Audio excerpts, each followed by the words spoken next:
नमस्कार दोस्तों, चलिए जानते हैं पूरे देश भर की 50 बड़ी खबरें सिर्फ 10 मिनट में। लेकिन उससे पहले आप हमारे चैनल को सब्सक्राइब कर लीजिए। ऐसे प्रकार की खबर सुबह 5 बजे रोज देखने के लिए चलिए देखते हैं आज की ताजा खबर। तमिलनाडु में अभिनेता विजय की पार्टी टीवीके की रैली में हुई भगदड़ के मामले में पार्टी महासचिव बुस्सी आनंद और 2 अन्य के खिलाफ मामला दर्ज किया गया है। 40 लोगों की मौत के बाद यह मामला आज मद्रास उच्च न्यायालय की मदुरई बेंच में सुनवाई के लिए सूचीबद्ध है, जिससे रैली आयोजकों पर दबाव बढ़ गया है। मिथुन मनहास को सर्वसम्मति से भारतीय क्रिकेट कंट्रोल बोर्ड (बीसीसीआई) का नया अध्यक्ष चुन लिया गया है। मुंबई में हुई बीसीसीआई की वार्षिक आम बैठक में यह महत्वपूर्ण फैसला लिया गया। मनहास तुरंत प्रभाव से पदभार संभालेंगे और भारतीय क्रिकेट के भविष्य पर काम शुरू करेंगे।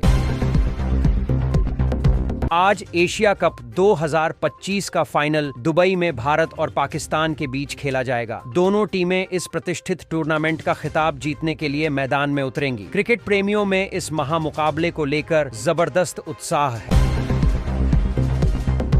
वर्ल्ड फूड इंडिया 2025 इवेंट का शानदार समापन हो गया है, जिसमें खाद्य प्रसंस्करण क्षेत्र में 1 लाख करोड़ रुपए से अधिक के निवेश की प्रतिबद्धताएं मिली हैं। यह भारत को वैश्विक खाद्य आपूर्ति श्रृंखला में एक मजबूत स्थिति प्रदान करेगा।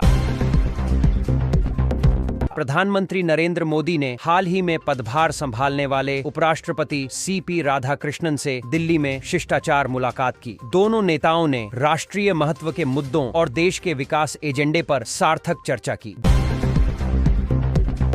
गृह मंत्री अमित शाह ने देश से वामपंथी उग्रवाद, नक्सलवाद को पूरी तरह समाप्त करने के लिए मार्च 2026 तक की समय सीमा निर्धारित की है। उन्होंने कहा कि सरकार नक्सल प्रभावित क्षेत्रों में सुरक्षा के साथ साथ विकास कार्यों को भी तेज करेगी।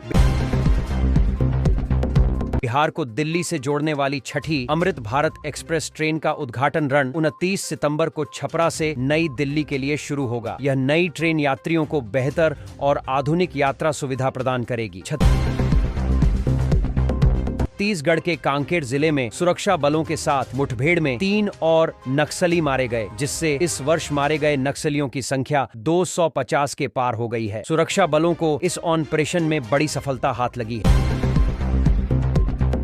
पिछले महीने उत्तरकाशी बाढ़ आपदा में लापता हुए 67 लोगों के लिए जल्द ही मृत्यु प्रमाण पत्र जारी किए जाएंगे। इस त्रासदी में केवल 2 शव बरामद हुए थे, जिससे पीड़ितों के परिवारों को यह कठिन कदम उठाना पड़ रहा है। जम्मू कश्मीर के उपराज्यपाल मनोज सिन्हा ने पहलगाम आतंकी हमले के बाद बंद किए गए 50 में से 12 पर्यटन स्थलों को 29 सितंबर से फिर से खोलने का आदेश दिया है। इससे स्थानीय अर्थव्यवस्था और पर्यटन को बढ़ावा मिलेगा। कुनो नेशनल पार्क में भारत में जन्मा पहला चीता अब वयस्कता की ओर बढ़ रहा है। यह चीता संरक्षण परियोजना की सफलता को दर्शाता है और भविष्य के लिए एक सकारात्मक संकेत है।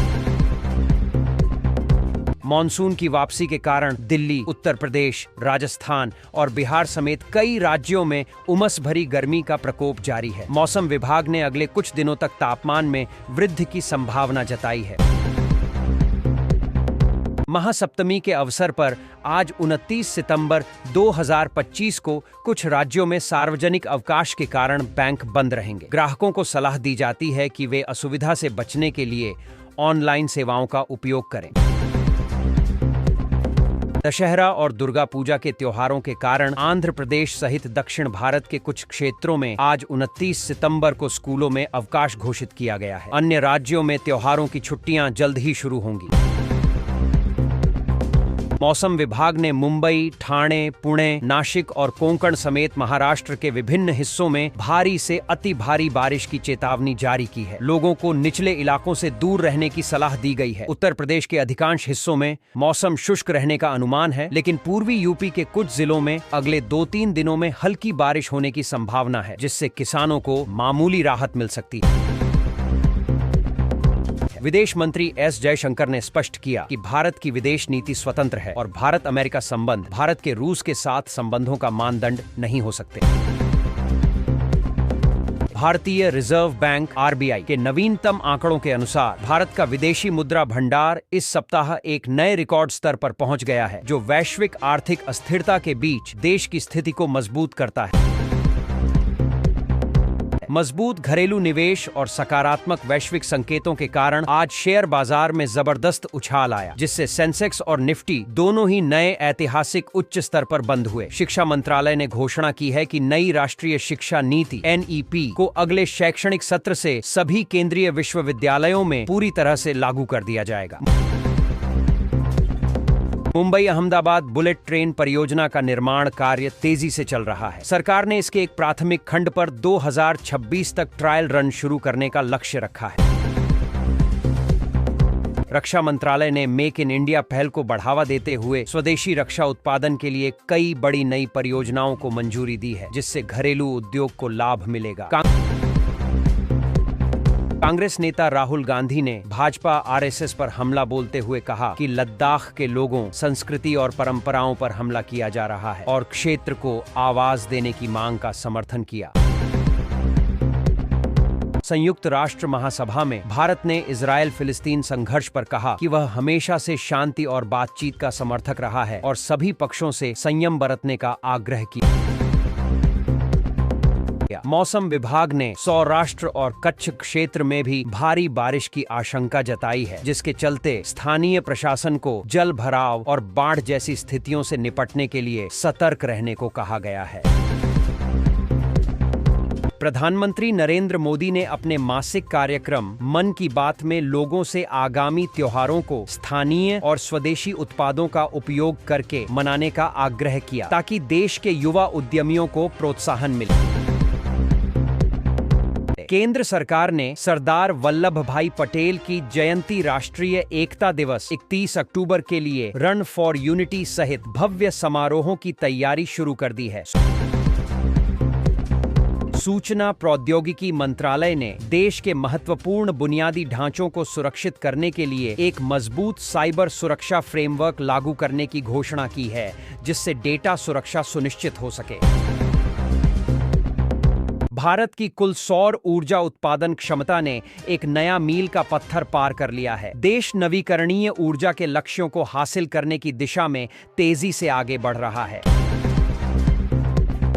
केंद्र सरकार ने ग्रामीण क्षेत्रों में रोजगार सृजन और बुनियादी सुविधाओं को बेहतर बनाने के लिए एक प्रमुख ग्रामीण विकास योजना के दायरे को बढ़ाने की मंजूरी दी है। राष्ट्रीय डिजिटल स्वास्थ्य मिशन के तहत देश भर में नागरिकों के लिए डिजिटल स्वास्थ्य ID बनाने का काम तेजी पर है, जिससे स्वास्थ्य रिकॉर्ड को प्रबंधित करना आसान होगा। नागरिक उड्डयन मंत्रालय ने देश में ड्रोन प्रौद्योगिकी के उपयोग को और अधिक आसान बनाने और नवाचार को बढ़ावा देने के लिए एक नई और उदार नीति जारी की है। परिवहन मंत्रालय ने देश भर में सड़क दुर्घटनाओं को कम करने के लिए 1 महीने लंबा राष्ट्रव्यापी जागरूकता और प्रवर्तन अभियान शुरू किया है। संस्कृति मंत्रालय ने देश की विरासत स्थलों के संरक्षण और स्थानीय कलाकारों को समर्थन देने के लिए कई नई अनुदान योजनाओं की घोषणा की है। जल जीवन मिशन के तहत देश के 75% से अधिक ग्रामीण घरों में अब नल का पानी उपलब्ध है, जो मिशन की सफलता की ओर इशारा करता है। देश में चल रहे कोविड-19 बूस्टर डोज टीकाकरण अभियान में अब तक 40 करोड़ से अधिक लोग शामिल हो चुके हैं, जिससे सामूहिक सुरक्षा मजबूत हुई है। नारकोटिक्स कंट्रोल ब्यूरो NCB ने देश भर में एक बड़ा ऑपरेशन शुरू किया है, जिसमें कई राज्यों से नशीली दवाओं के बढ़ते तस्करों को गिरफ्तार किया गया है। सरकार ने देश में इलेक्ट्रिक वाहनों ई-वाहनों के उत्पादन को बढ़ावा देने के लिए नई विनिर्माण इकाइयों को विशेष वित्तीय प्रोत्साहन देने की घोषणा की है। प्रधानमंत्री किसान सम्मान निधि योजना के तहत पात्र किसानों को जल्द ही योजना की 16वीं किस्त सीधे उनके बैंक खातों में जारी की जाएगी। भारतीय रेलवे ने यात्रियों की सुरक्षा और अनुभव को बेहतर बनाने के लिए 500 से अधिक रेलवे स्टेशनों के आधुनिकीकरण की एक व्यापक योजना शुरू की है। नवीनतम सरकारी आंकड़ों के अनुसार चालू वित्त वर्ष में भारत की GDP वृद्धि दर 7.2% रहने का अनुमान है, जो इसे दुनिया की सबसे तेजी से बढ़ती प्रमुख अर्थव्यवस्था बनाए रखेगी। भारत और कनाडा ने व्यापार और निवेश को बढ़ावा देने के उद्देश्य से एक व्यापक आर्थिक साझेदारी समझौते पर बातचीत फिर से शुरू कर दी है। महिला एवं बाल विकास मंत्रालय ने ग्रामीण क्षेत्रों की महिलाओं को डिजिटल साक्षरता प्रदान करने के लिए एक नई महत्वाकांक्षी योजना शुरू की है। IMD ने उत्तर पश्चिमी और मध्य भारत में अगले सप्ताह तक मौसम शुष्क रहने और धीरे धीरे अधिकतम तापमान में गिरावट आने की भविष्यवाणी की है। जम्मू कश्मीर के कुपवाड़ा जिले के केरन सेक्टर में नियंत्रण रेखा ALOC पर सुरक्षा बलों ने एक बड़ी घुसपैठ की कोशिश को नाकाम कर दिया। शहरी विकास मंत्रालय ने स्वच्छ भारत मिशन शहरी के दूसरे चरण के तहत सभी शहरों को कचरा मुक्त बनाने के लिए नए सख्त दिशा निर्देश जारी किए हैं। भारत और फ्रांस ने जलवायु परिवर्तन से निपटने के लिए स्वच्छ ऊर्जा प्रौद्योगिकी और टिकाऊ शहरी विकास के क्षेत्र में सहयोग बढ़ाने पर सहमति व्यक्त की है। केंद्र सरकार ने आयुष्मान भारत डिजिटल मिशन के तहत दूर दराज के क्षेत्रों में टेलीमेडिसिन सेवाओं को और अधिक सुलभ बनाने के लिए नई पहल की है। भारतीय अंतरिक्ष अनुसंधान संगठन ISRO ने देश में निजी कंपनियों को रॉकेट और उपग्रह बनाने में भागीदारी करने के लिए प्रोत्साहित करने हेतु एक नई नीति जारी की है।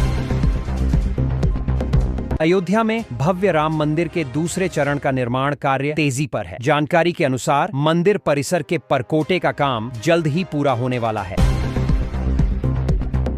अमेरिकी प्रशासन द्वारा ईरान के चाबहार बंदरगाह से जुड़े प्रतिबंधों में छूट को खत्म करने की योजना से भारत की क्षेत्रीय कनेक्टिविटी प्रभावित हो सकती है। इस पर भारत सरकार राजनयिक चैनलों के माध्यम से बात कर रही है।